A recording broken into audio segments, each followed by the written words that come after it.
और अब गणतंत्र दिवस पर धार्मिक नारे की एंट्री से जुड़ी खबरें आपको दिखा देते हैं 9 सेकंड न्यूज में। अलीगढ़ मुस्लिम विश्वविद्यालय में धार्मिक नारे लगाने के मामले में छात्र की पहचान कर ली गई है। छात्र बीए फर्स्ट ईयर में पढ़ने वाला है और उसका नाम वाहिजुद्दीन है। आरोपी छात्र पश्चिम बंगाल का रहने वाला है। यूनिवर्सिटी प्रशासन ने 3 सदस्यीय जांच कमेटी बनाई है। अलीगढ़ के एसपी सिटी कुलदीप सिंह गुड़ावत ने कहा है कि वायरल वीडियो में एनसीसी के छात्र ने एक धर्म विशेष को लेकर नारेबाजी की थी। इस मामले में किसी दूसरे धर्म पर कोई टिप्पणी नहीं की गई थी। विश्वविद्यालय ने छात्र को निलंबित किया। वीएचपी के प्रवक्ता विनोद बंसल ने कहा कि एक तरफ राष्ट्र विरोधी फिल्म दिखाने की जिद की गई तो दूसरी तरफ गणतंत्र दिवस पर धार्मिक नारे विद्यार्थियों के मन में जहर बोने वाले इन सांपों का फन कुचलकर ऐसे देशद्रोहियों को विश्वविद्यालय से बाहर करना जरूरी। अलीगढ़ विवाद को लेकर अयोध्या का संत समाज गुस्से में। हनुमानगढ़ी के महंत राजू दास की प्रतिक्रिया, जो लोग इस मामले से जुड़े हैं उनके खिलाफ सख्त से सख्त कार्रवाई होनी चाहिए। प्रयागराज के संत भी अलीगढ़ के मामले पर आक्रोशित है। परमहंस आश्रम के महंत शिव योगी मौनी महाराज ने इस मामले में सरकार से कड़ी कार्रवाई करने की मांग की है। साथ ही महंत ने कहा है कि वह बुद्धि शुद्धि यज्ञ करेंगे और आध्यात्मिक अंदाज में अपना विरोध दर्ज कराएंगे। ये सिर्फ 1 एकड़ जमीन पर कृषि करके हर महीने 1 लाख तक कमाते हैं। इनसे सीखना है तो फ्रीडम ऐप को अभी डाउनलोड कीजिए। और अब देख लेते हैं यात्राओं की सियासत से जुड़ी खबरें 9 सेकंड न्यूज में। जम्मू कश्मीर के काजीगुंड में भारत जोड़ो यात्रा थोड़ी देर के लिए रुकने पर विवाद बढ़ा। राहुल ने कहा, मुझे नहीं मालूम ऐसा क्यों हुआ। अचानक सिक्योरिटी ने आगे जाने से मना कर दिया। घाटी में सुरक्षा व्यवस्था चरमरा गई है। जम्मू कश्मीर के additional chief secretary RK Goyal ने कांग्रेस के आरोपों को किया खारिज। कहा, बनिहाल की ओर लोगों को लौटना था लेकिन वो कश्मीर की ओर बढ़ गए। आकलन से ज्यादा भीड़ हो गई थी जिससे उपलब्ध सुरक्षा व्यवस्था पर दबाव पड़ा। सुरक्षा चिंताओं पर सरकार गंभीर। बीजेपी ने कांग्रेस को घेरा। पार्टी प्रवक्ता गौरव भाटिया ने कहा, सुरक्षा में कोई कमी नहीं थी। राहुल गांधी के सभी आरोप झूठे हैं। वो सुरक्षा एजेंसियों का मनोबल तोड़ते हैं। कांग्रेस के संगठन महासचिव केसी वेणुगोपाल ने कहा, 15 मिनट तक भारत जोड़ो यात्रा में नहीं था एक भी सुरक्षा अधिकारी। राहुल और अन्य यात्री बिना सुरक्षा नहीं चल सकते। जम्मू कश्मीर कांग्रेस के अध्यक्ष वकार रसूल ने कहा है कि महबूबा मुफ्ती और प्रियंका गांधी आज होंगी भारत जोड़ो यात्रा में शामिल। दोनों नेताओं के साथ 100 महिलाएं भी राहुल की भारत जोड़ो यात्रा का हिस्सा बनेंगी। राहुल के सुरक्षा चूक पर कांग्रेस नेता अधीर रंजन चौधरी का बयान। कहा, अगर राहुल श्रीनगर में खुलेआम चलते रहे तो मोदी सरकार के बड़े बड़े दावों की पोल खुल जाएगी। एलजी को देना होगा जवाब। बीजेपी महासचिव तरुण चुग ने कहा, केरल से राहुल गांधी चले, किसी ने नहीं रोका। जितनी चाहिए होती है सिक्योरिटी उतनी राहुल को मिलती है। जब जेटली जी ने यात्रा निकाली थी तो उनको गिरफ्तार कर लिया गया था। और अब 9 सेकंड में देख लेते हैं राजनीति से जुड़ी कुछ और बड़ी खबरें। पीएम मोदी सुबह 11:30 बजे भीलवाड़ा में भगवान देवनारायण के 1111वें अवतरण महोत्सव के उपलक्ष्य में आयोजित समारोह को संबोधित करेंगे।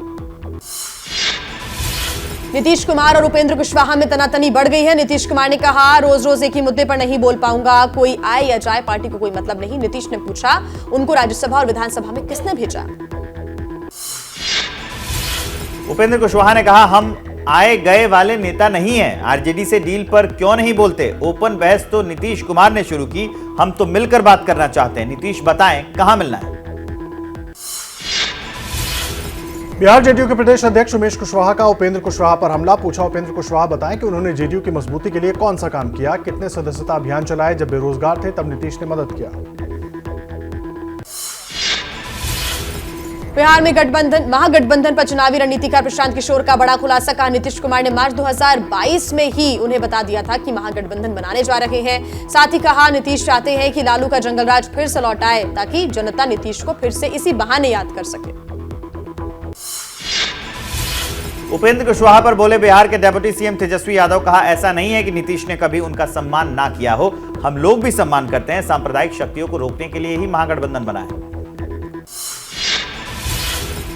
बिहार बीजेपी कार्य समिति की 2 दिवसीय बैठक दरभंगा में आज 2024 लोकसभा चुनाव को लेकर होगी चर्चा। शाह और नड्डा की रैलियों को लेकर बनेगी रणनीति। बीजेपी ने बिहार में 40 में से 35 सीट जीतने का लक्ष्य रखा है।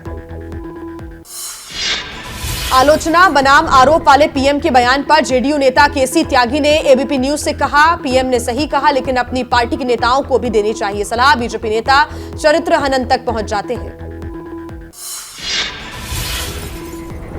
एसबीएसपी के अध्यक्ष ओम प्रकाश राजभर ने राम और रामचरितमानस पर नेताओं की विवादित टिप्पणियों को पब्लिसिटी स्टंट बताया। बिना नाम लिए कहा, राम का नाम लेकर मंत्री बने और बेटी को सांसद बनाया।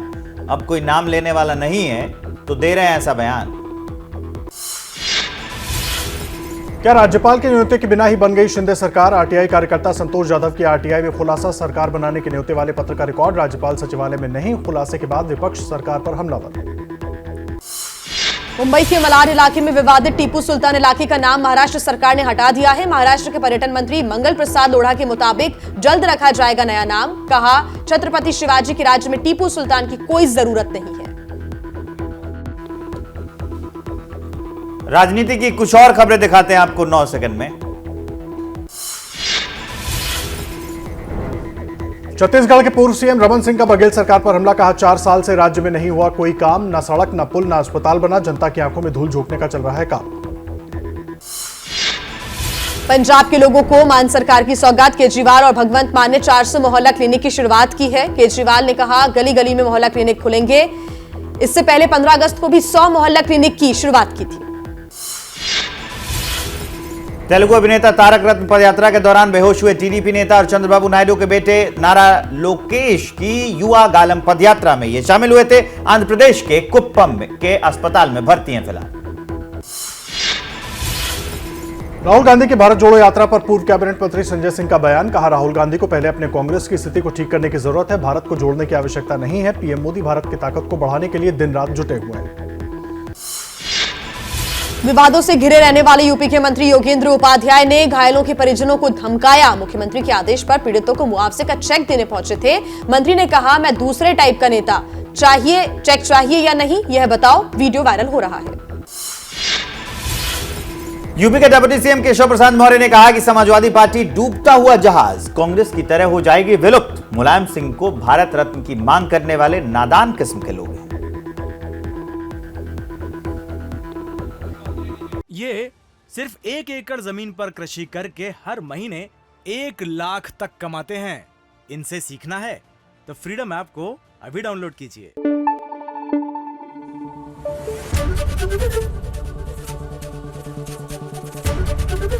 एबीपी न्यूज आपको रखे आगे।